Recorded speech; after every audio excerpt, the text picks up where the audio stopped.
Welcome back to Book Club Preview. I'm Michael, and today we're looking at Warriors Fire and Ice, Chapter 18. Now, this chapter starts off with Fireheart waking up and sleeping a little late. All the other cats are kind of doing things, or already awake. He's the last one awake. He goes outside the Warriors' den and oh, there's like so much snow on the ground. He tries to test the snow. It's his first time walking in snow. Oh, pff, pff. And he tries to walk more, but the snow, I guess out of the warrior's den, it kind of curves down a little bit like this. And so he's walking across and gets kind of stuck in the snow, and he kind of feels like he's drowning. But he goes to the other side and climbs out, and it's more flat and the snow's not that deep, so he feels a lot better. But it's kind of his first time to see snow. Gray Stripe comes up and Fireheart's a little worried. He's like, oh, what's Gray Stripe gonna say? And Gray Stripe's like, oh, hey, did you hear Blue Star lost another life? And Fireheart's like, yeah, I know, I was there. And Gray Stripe says, why didn't you tell me? And he says, well, you weren't really in a good mood last night to talk about things. And Gray Stripe's kind of like, okay. I think they say some other stuff. Can't quite remember.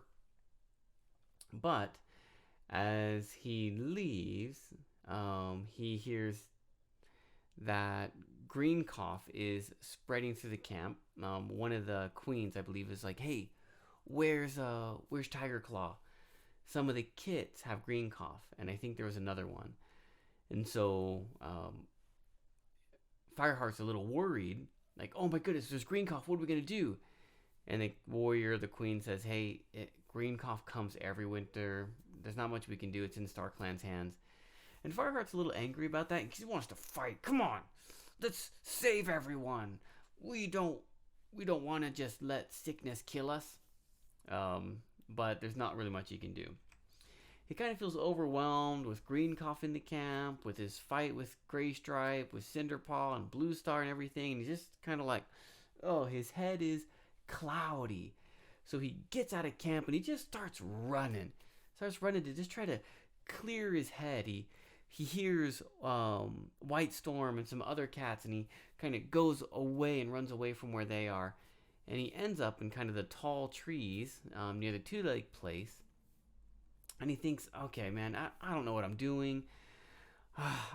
Hey, I'll go get some more catnip. At least that'll do something. I can help out with the gray cough a little bit. So he goes, gets the cat nip again. And he kind of thinks about his kitty life pet a little bit. It's like, man, it was pretty warm in there. It was pretty comfy. Oh, should I go back to my two-leg place? What? Oh.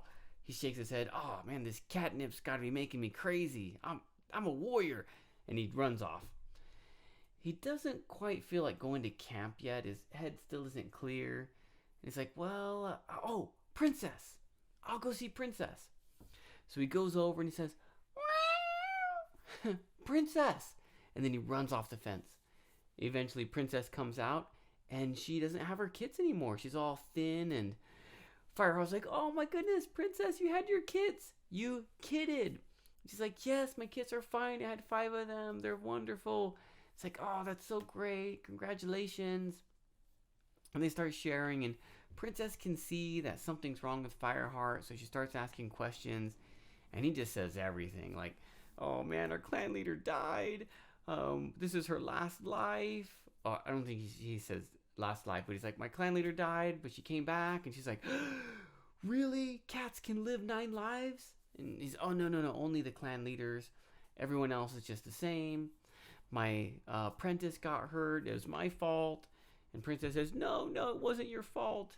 It's okay. And then Princess says, whoa, Blue Star was supposed to go there? Was it a trap? Was that guy like trying to set a trap or something? And Fireheart's like, what? A trap? No. No. What? Oh my goodness. We don't know what he's thinking, but that was the narrowest strip near the Thunder Path. And Fireheart didn't see any signs of Shadow Clan. Was it a trap? He's feeling pretty sad, pretty lonely, and Princess says, "Hey, why don't you come live with me? My two-leg family, they'll let you come in. Come join us." And oh man, there's this really strong temptation for Fireheart. Oh, I could go back to being a kitty pet, living a soft kitty pet life. But then a breeze blows in the wind, and he smells some mouse. And he says, "Oh, no, sister, I could never go back to a kitty pet life. I am a warrior of Thunder Clan, and my life is in the wild." I kind of wonder if maybe Star Clan started this wind and put the scent of the mouse. And Princess says, "Hey, look, I get it. Sometimes I think about the scents of the forest and the scents, the smells, and I want to go out there too. I get it." He says, "Thanks, sis. Okay, I gotta go." Princess goes. He goes back to camp. Tiger Claw finds him. "Fireheart. Oh, I see you brought some catnip. Good thinking." Actually, White Storm says that. And then maybe Tiger Claw says that. I can't remember. But he says, "Put down that catnip. Bracken Paw will take it to Yellowfang. I want to talk to you." And he says, "Listen, where has Graystripe been?" And Fireheart's like, "I have no idea." Actually, he says it more convincing. He's like, "I have no idea. I've been busy. Where's he been?" And then Tiger Claw says, "Well, look, if you see him, tell him that he has to stay in the old place that Yellowfang used to stay at." And Fireheart's like, "Why? What's going on?" He said the kits or cats with white cough should go there, and the cats with green cough stay with Yellowfang, and no one else can mix with those cats because we need to stop this going on. I think of COVID-19 is going around still these days, and we have to be confined, cut off from other people, and just staying alone or staying away from the sick people. And that's what Tiger Claw's doing. And Fireheart feels like, man, does Tiger Claw think sickness is a weakness? But he says, "Okay, I'll tell him. I want to go see Cinderpaw now. Don't worry, I'm going to be safe." So Tiger Claw says, "Okay, go." When he goes sees Cinderpaw, he talks with Yellowfang, and Yellowfang is like, "Hey, she's doing well. It's up to her now. There's nothing I can do, but she's a fighter, so I think she'll make it." And then Yellowfang kind of says like, "Hey, man, do you think if Spotted Leaf was here, she would do a better job than me?" And Fireheart says, "No, hey, you're doing a great job. I think you're doing the same thing that Spotted Leaf would do." And then one of the cats starts coughing. Yellowfang has to go help that cat. Now, Fireheart leaves Yellowfang's den, the medicine cat den, and he sees Frostfur. Frostfur is the mom of Cinderpaw. And Fireheart's been feeling so guilty. He says, "Oh, Frostfur, I'm so sorry. I'm so sorry about Cinderpaw." And Frostfur says, I don't blame you, Fireheart. It's not your fault." He doesn't really say anything else. It doesn't say it's okay or something like that, but she says it's not your fault. And she goes to see her kit, or her young apprentice now. Fireheart goes to go get some food, I think, and he sees Graystripe. And Fireheart says, "Hey, Tiger Claw's been asking about you. Man, just stop seeing Silverstream for a while." And Graystripe says, "Hey, mind your own business. Don't worry about me." He says, "Well, look, Tiger Claw said you have to go sleep over there because you're sick." And Graystripe says, "Hey, guess what? I'm not sick anymore. I've got the clear. I'm okay to sleep wherever." It says, "Fine, just be careful. I'm out of here." And he kind of goes, and he feels like he just can't get through to Graystripe. We use that expression, "get through." Like there's a wall in your mind or your ears. I can't get the sound through into your brain to help you listen. And so Fireheart kind of feels like he should just give up. That leaves us with vocabulary. Plowing.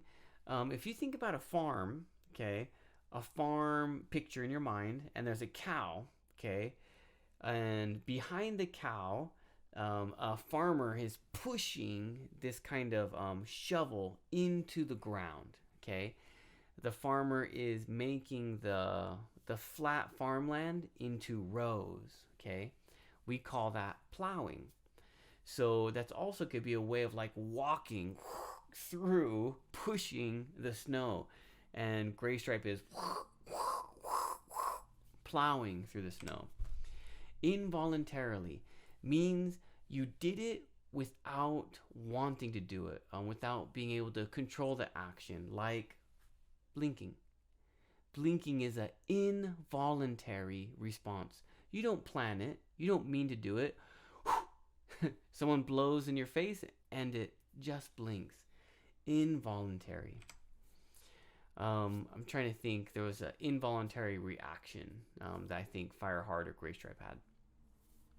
Pluck is to boink, boink. Imagine a flower. Boink, boink. Taking off, picking off. And Fireheart is plucking the catnip leaves. Also think of like a string instrument, like a violin or cello or guitar. You can pluck, blink, blink, blink, blink, pluck the strings. Detected means find, sense, see. Me, me, me, me, me, bing. I have detected you. I have found you. And I can't remember what he detected, but deliberately means on purpose. The opposite, involuntary, you didn't control it. Deliberately, you wanted to do it. You chose that action. Unsympathetically, meaning there's no feeling in there. If you look sick or if I look sick, we say, oh man, our heart, our emotion, our feeling, hey, are you okay? There's some sympathy, sharing a feeling together, or giving your feeling in that sorry place and feeling that with that person. But Tiger Claw, you're sick. That's your fault. Go away. No sympathy. Unsympathetic. Unfeeling. That leaves us with our discussion question. How would you get through to Gray Stripe? What would you say? What would you do to get through to his brain? Stop doing this. Focus on the clan. We need you. And of course, please make your own discussion question. That is all the time that we have for today. But thank you so much for joining me for this episode of Book Club Preview. I'll see you soon. Bye-bye.